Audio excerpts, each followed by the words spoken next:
උලක ප්‍රසිද්ධ කරන රුවත් බෙල්ලවල් ගමරලිය අතේ තියලු මනවක පතෙන් ජේස්තියන් අරගෙන බිල්ලා හඬ වෙටි කවලි මව පැවසු කතා මුඩි ඇගේ වේදනාව කන්නා මෙසේ කියන පුතා විදි වේදනාව ලැබුණ වද හිංසාවන් අවුරුදු ගානේ රාවණ තුමා ඒ දරගන්නේ මගේ පුතාගේ බෙල්ලෙන් ඇල්ලුවලු ප්‍රසිද්ධිය යට කලිසම ගැලෙව්වලු ඒ කරලා එහෙට මෙහෙට තල්ලු කරාලු ළඟ විදිය ඔහුගේ ඔළුව වැදුවලු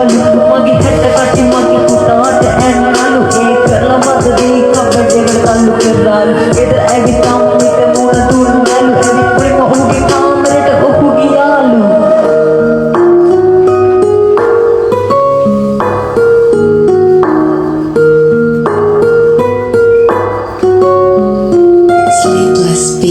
අනේ මම ඉල්ලන්නේ එක දෙයයි නැවත කාටවත් නොව මා පුතුල වෙච්ච දේ මගේ පුතා කාවවත් පාවලා දුන්න සිද්ධිය නිසා එයාලා බොරු පවසන්නේ ඒවා ජීවිත නිකරුනේ පිළිගත්ත තම අවසන් කාල තව කෙච්ච දුන්නේ වේදනාව කර්මය පාටි සංවේදී ලෝස්තන නොමැත කිලිම තීන්දුව විතරයි සිහි කරගනි කර පාපේ විතර බුද්ධි පැට දුන්නේ චාරිත්‍ර ජේස්තය හොස්තල් නීති අරගෙන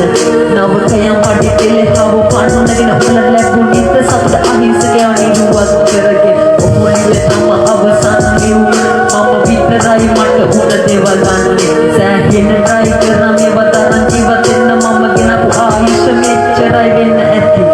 මෙය කනේ අවසන් මරණය විය යුතු බලධාරීන් වග බලා ගන්න ඕනේ මිනිසුන්ගේ දරාගෙම විවිධාකාරයි දැන අතර පිරිසට නීති ක්‍රියාත්මක විය යුතුයි